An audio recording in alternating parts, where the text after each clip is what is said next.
Right, let me show you what happens in the software.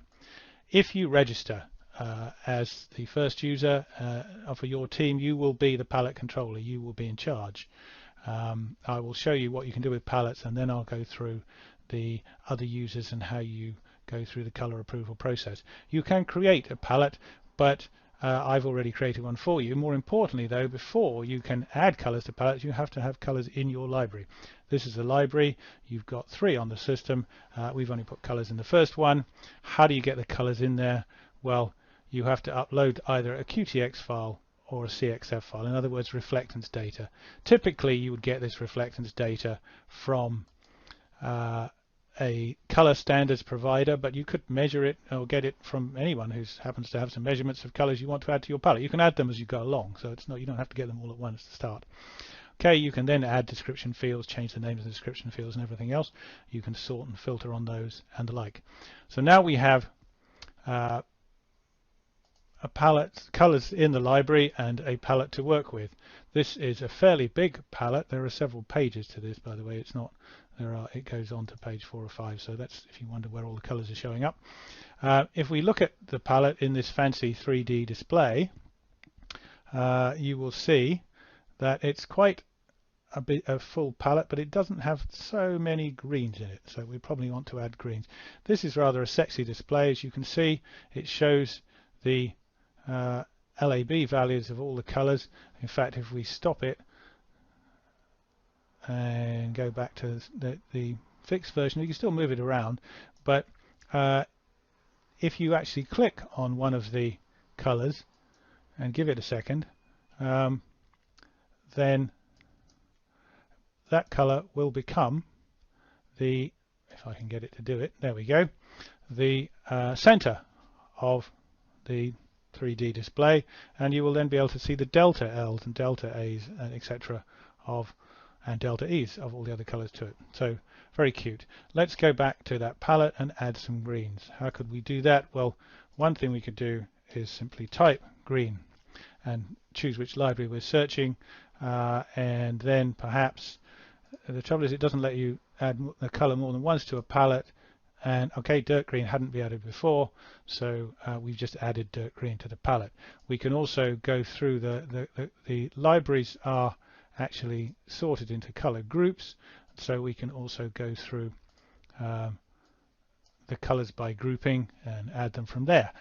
Perhaps more interesting, we can also do a color data search. So if we do a color data search of -34 and say 25, hopefully that will give us a green search. Yes, so that's the background is the target color I gave it, and these are my closest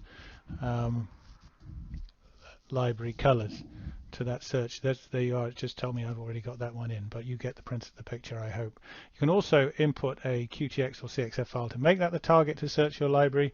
You can use the color mixer to give yourself a submit, a target, and it will tell you which ones are the closest library colors. Again, that one's already in there, but again, you hope you see the point. And perhaps the most interesting is where you input an image, say this one, and as you upload the image, it gets palletized, and the colors in the image, the colors in the palletized image, then become search targets. So you can find any of them, or find your closest library colors to that. You can do the same thing with an eyedropper. If I'm looking for a green, I pick that green there, do that. The search should then show me. Unfortunately, you don't actually have any colors exactly close to that. I think the delta E limit is 10 in this setting, so we didn't find a color, but you get the principle. Right, what can we now do with our palette? Well, one thing we can do is print it.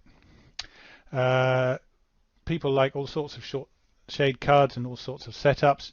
One thing this allows you to do is to split them into different sections. You can have how many sections you want. Here I've put 5 in section 1. Another thing you can do is you can drag and drop the colors to move them around.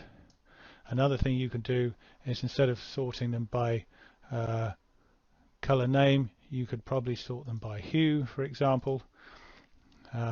you can print them in portrait, you can print them in landscape, you can filter out, just show a few of them, you can then print them on your printer, you can download the PDF, you can do almost anything you'd want to do. What else can you do with a printer, with a palette I mean? Well, you can export it. Exporting it into Excel spreadsheets, which might go into PLM system, for example, with various data added on, or ASO or ACO formats for putting into Photoshop, Illustrator, Adobe software, or you can export a QTX or CXF format. Okay, that's about what you can do with a palette. There is actually another way you can display the colors on screen at different sizes, and then if you want to, you can choose to move them around to see how they look against each other. It's a little bit of an add-on, really. What else though? Well, mainly what you can do in the vendor side of things is you can assign palettes or colors to your vendor. We've only got one vendor in this system, and I've already assigned 3 palettes to him. Now I'm assigning only 2, so I'm unticking 1, and those palettes are now assigned to that vendor. Or I could assign colors, individual colors, because I've assigned the whole of this palette, they're all ticked, but I could have not assigned palettes and just assigned 1 or 2 colors. Why would I want to do such things? Well, because I can then create a lab dip request, say, or a bulk dip for that vendor for that color on a particular fabric. I then say which division it's for, which season it's for, which year it's for, and I'm going to go for Welsh Red 6, Welsh Red WR6, because I happen to know this vendor has some lab dips to go against it. So where, if we go to workflow then, which shows the whole lab dip approval, and can be filtered and sorted in many ways, because you will eventually get hundreds of these, you will see at the top here, that's our request that we've just sent, and what the status is, action required is to add QTX. The QTX will be the QTX containing the lab dips from the vendor. He could have emailed them to you, or the vendor can log in, and we'll show that now, and upload them himself. So this is the basic color loop process. So if I log out as palette controller and log in again as vendor, I will explain the other users in a minute. I can then look at my workflow and see that I've been assigned Welsh Red on cotton, and I'm being asked for a QTX. By the way, this little tag here allows you to add special urgent comments, and it will then flash so that everybody can see it.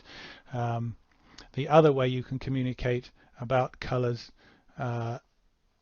on a palette is you look at the threads. So the palette will have a thread against it, and you can view it, and it will say something like happy face color, somebody's told me I'm late, so response could be sorry. This could be any user in the system just tagging a whole thread alongside a color to keep control of what's happening. It could be about courier packages or something. Okay, back to the workflow. Welsh Red, I'm the vendor, I've got to put a QTX submits against this. I happen to have some QTX submits.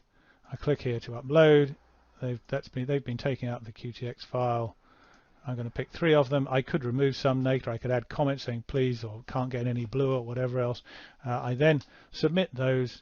I say OK, and now the status is pending, which means I'm waiting for the palette controller to approve it. I can look at my submits in the job file, but I will show you how the palette controller can look at the same thing.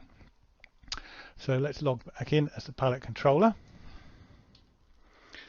Because the palette controller can get to see something else, she can see edit, which the supplier didn't. By the way, as I mentioned before, you will see the whole screen. You don't have to pan across. It's just the way this video recorder works. If I click on edit, I get to see the color data. I can see the color swatches, see each lab dip under the different illuminants. I can see the colorimetric data, the delta E's, delta H's, whatever. I can see the reflectance graphs of all the colors. I can see a nice little cute 3D plot of where they are in color space. I can see the traditional 2D lab plots. Based on looking at all that data, I go back to them and I decide what I can do. I best can do commercial approval, drop, pending, whatever. If I approve one, it automatically makes the other two a reject, and that's it. Now I go back to workflow status, and we will see that the status is approved. And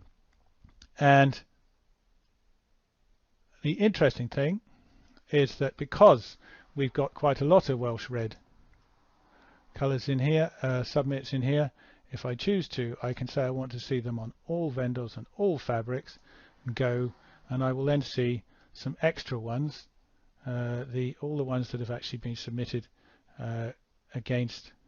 Some of them are repeats. That's why you see they look like there are actually more submits, but I've been using the same demo QTX files, of course. But the point is, you can see all the history of the submits against this particular color by all your vendors on all your fabrics, and if you choose to, you can actually make a different one a standard just to see where you're going with that. So you get a very good color history report, if you like, in 3 dimensions. Right, that really sums up the color approval loop system. There are various reports that also cover it, things like LabDIP round times, vendor scorecards and the like. We can have, oh sorry, I have to pick a palette to do that. Vendor scorecards and the like. We have other reports, and they can be added. I should explain exactly what a vendor is. A vendor is somebody you've invited to be a vendor role. So it can be anybody you invited. You can choose as Palette, when you invite them, you can choose their user level, either Palette editor or vendor. Palette editors are simply people who can assist Palette controllers. They can create palettes, they can edit palettes, they can add colors to them, and they can share them, and they can print them, they can export them, but they can't deal with vendors. There is another category of user called a Palette super editor, which has all the rights of a Palette controller, but the only way you can get an extra a Palette super editor user in your team is to pay for one, purchase an invite if you like, and you can start at there $100 a year per extra user, so it's not too expensive. That, I think, is the whole system. The only other things to say are that this is where the Palette controller gets to put in all the various, you can add fabric codes and divisions and seasons and year, all the ones you want. You can also see a log of everything that's happened and who did it and exactly when, so that it's a very trackable system. Nobody can do anything in the system, in the loops, that you can't follow and see on the logs. You have emails also created in the system, so that you can, for example, you can get an email telling you when somebody has submitted a LabDIP, or somebody can be sent an email if their LabDIP is getting too late. For example, you can also have these lit up in red if the LabDIP is getting too late. Whatever you wish to do in that area. The last thing to say is that our contact section, we continuously improve things like Palette Manager, and we're very keen to have feedback. If you have some suggestions of how to improve the system, we will try our best to do it. Okay, that is Palette Manager.